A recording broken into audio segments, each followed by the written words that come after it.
Olá, meus amados irmãos, minhas queridas irmãs, que a graça e a paz do nosso Senhor Jesus Cristo esteja mais uma vez transbordando dentro dos nossos corações. A todos vocês que nos acompanham, estamos iniciando mais um Devocionais com Deus. Hoje, quarta-feira, dia 23 de março de 2022. Como é bom estarmos juntos para meditarmos mais uma vez na palavra do Senhor. Hoje eu quero começar uma série de reflexões com o tema Lições do Getsemane. E hoje eu quero falar sobre uma questão de relacionamento. Convido você a abrir a sua Bíblia em Mateus capítulo 26. Vamos extrair algumas lições acerca do momento em que Jesus vai ao Getsemane, um pouco antes de ser crucificado. Quero convidar você a orar e logo em seguida nós vamos meditar na palavra do nosso Deus. Vamos orar. Pai, nesse momento, mais uma vez, nós queremos buscar a Tua presença. Estamos começando o nosso dia e nós queremos pedir a Tua graça, a Tua direção, para que possamos, ó Deus, compreender o que a Tua palavra quer nos ensinar neste encontro. Que esse encontro, ó Deus, seja abençoado e que o Senhor venha tocar no nosso coração, em áreas que precisam ser tocadas, que o Senhor venha nos moldar e que sejamos transformados pelo poder do Teu Espírito através da Tua palavra. Que nós possamos, ó Deus, sermos encorajados, moldados e transformados, é a nossa oração. Pedindo que o Senhor abra os nossos olhos para que possamos ver as maravilhas da Tua lei.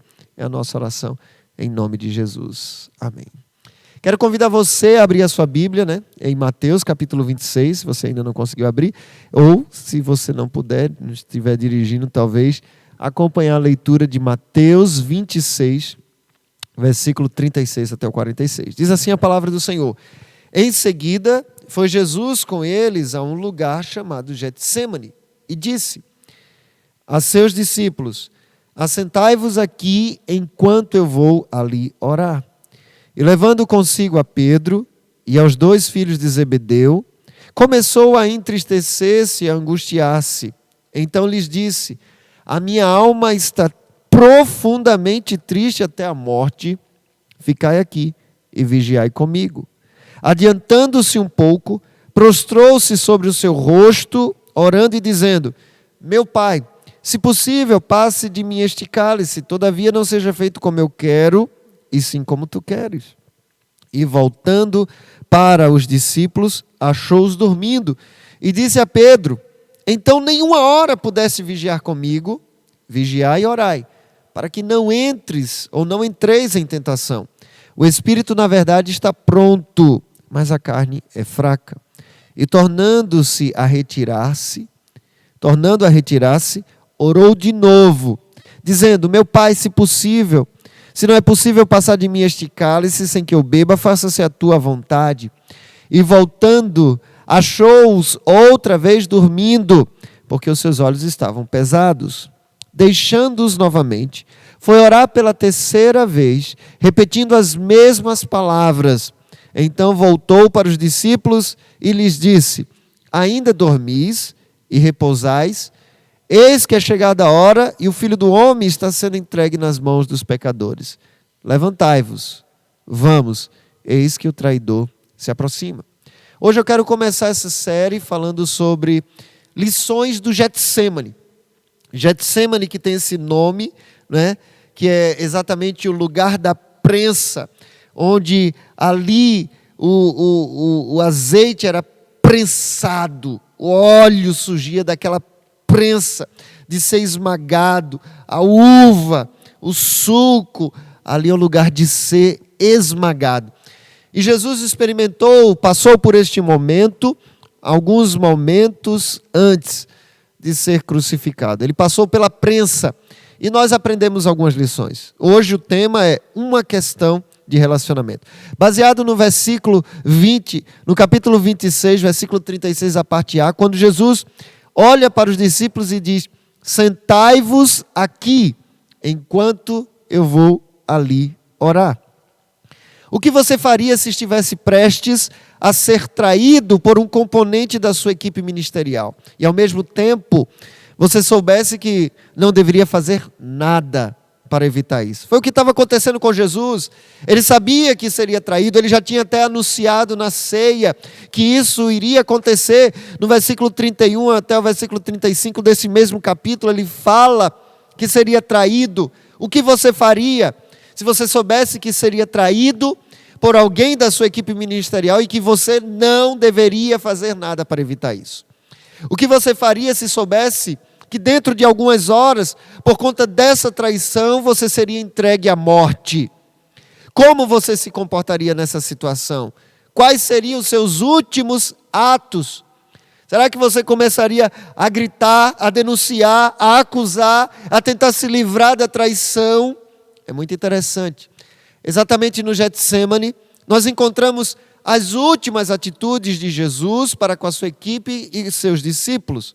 Encontramos no Getsêmani um dos textos mais emocionantes da vida de Jesus, onde ele expõe, ele apresenta a sua completa humanidade. Eu sempre fui um rapaz muito sério e muito seco. Eu muitas vezes não expunha as minhas emoções.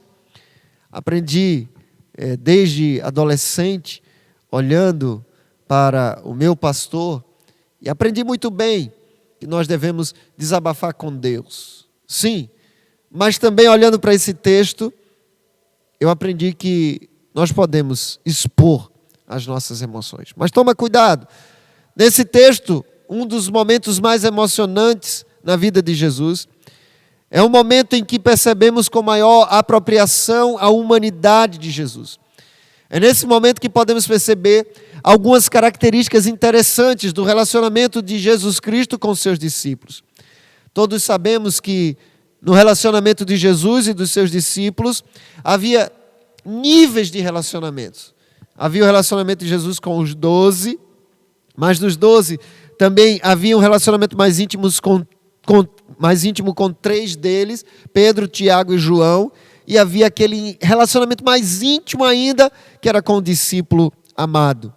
É interessante que, quando olhamos para esse texto aqui, nós vemos que dos 12 haviam esses 3 com mais intimidade. Eram aqueles que eram ousados, desprendidos, cheios de falha como os outros, mas que para os outros 8, além de Pedro, Tiago e João, Jesus disse: sentai-vos aqui, enquanto eu vou ali orar.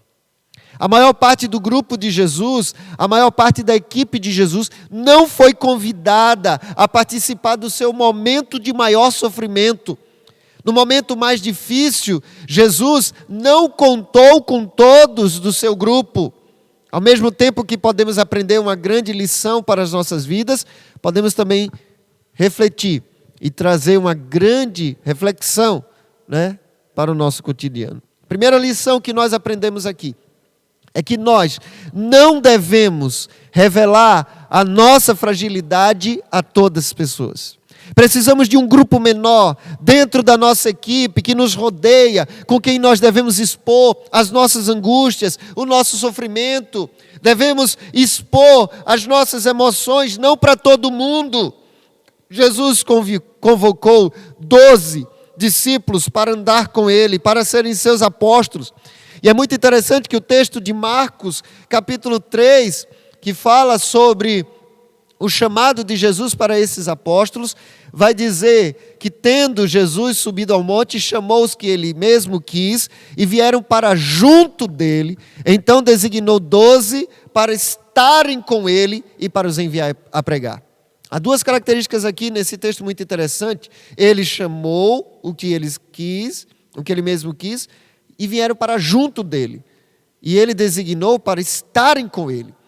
Todos os 12 foram chamados para junto, os 12 foram chamados para estarem com ele, pertinho, mas no momento de maior angústia, de maior sofrimento, de maior intimidade, de maior exposição da humanidade, das dificuldades que Jesus Cristo estava passando, ele não contou com os 12. Jesus convocou 12 discípulos para andar com ele. Mas em certo momento da sua vida, um momento de maior intimidade e de maior sensibilidade, ele disse para 8 dos 12. Até porque um já tinha ido trair. Ficai-vos aqui, sentai-vos aqui.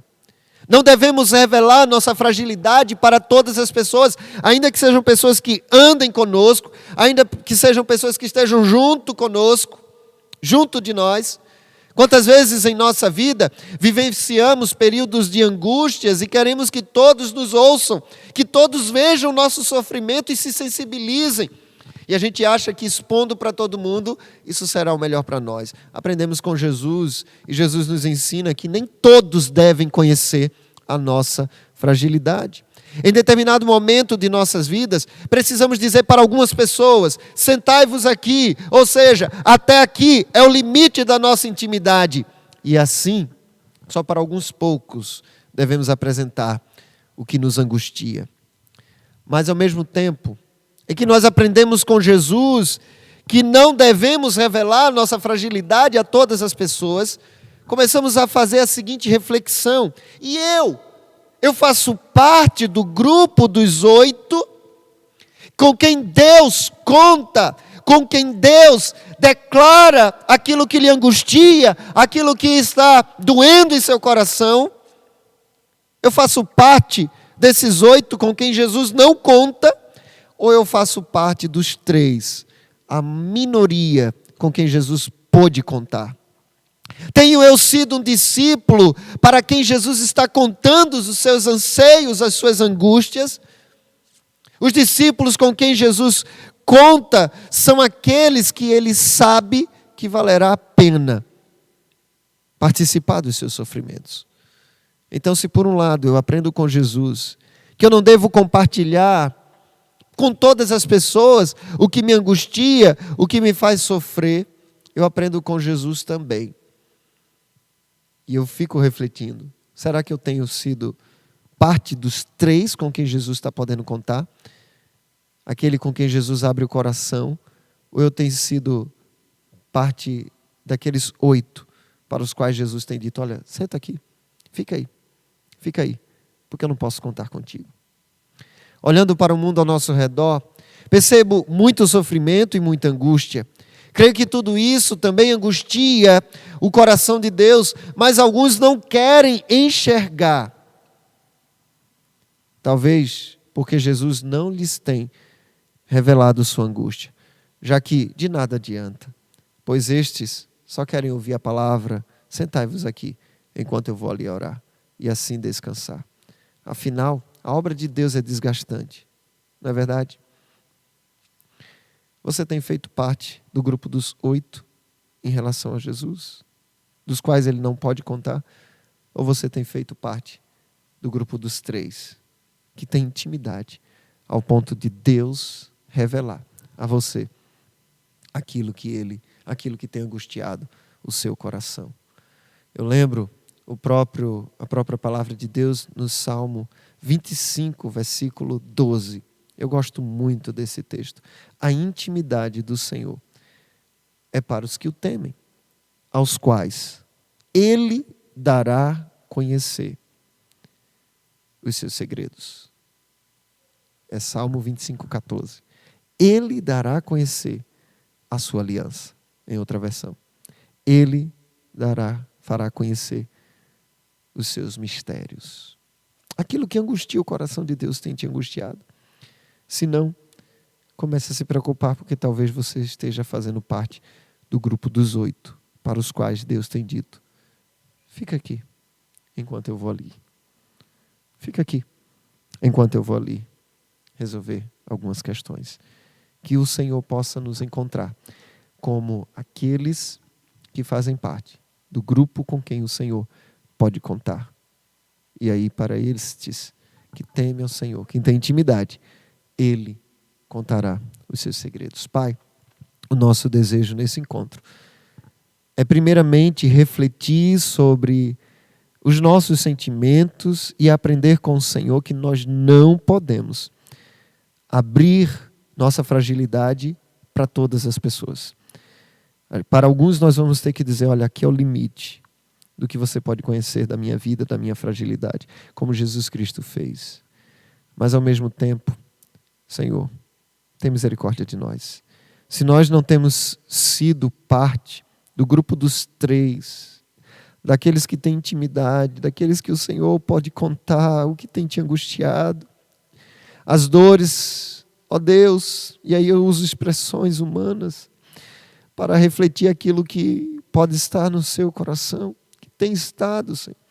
As dores, o sofrimento de ver almas perdidas, crianças sendo mortas no aborto, Senhor.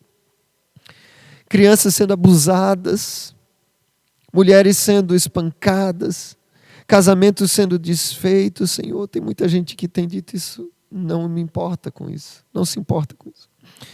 Mas dai-nos, Senhor, um coração sensível para todas essas questões. E que quando as nossas crianças chegarem aqui, que nós possamos trazer mais. Ainda que elas, na sua euforia, quebrem qualquer coisa aqui, Senhor, nós não nos importamos, porque nós queremos restaurar os corações delas que estão quebradas.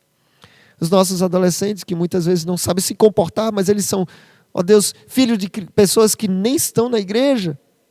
Nós queremos amá-las, nós queremos abraçá-las. Dai-nos a tua visão de compaixão para aqueles que necessitam. É a nossa oração, em nome de Jesus. Amém. Que Deus nos abençoe e nos dê o seu olhar para com os outros, em nome de Jesus. Um ótimo dia na presença do Senhor. E se Deus quiser, amanhã estaremos juntos mais uma vez para mais um Devocionais com Deus, onde nós vamos refletir sobre a lição 2, lição do Getsemane. Que Deus abençoe. Um ótimo dia na presença do Senhor.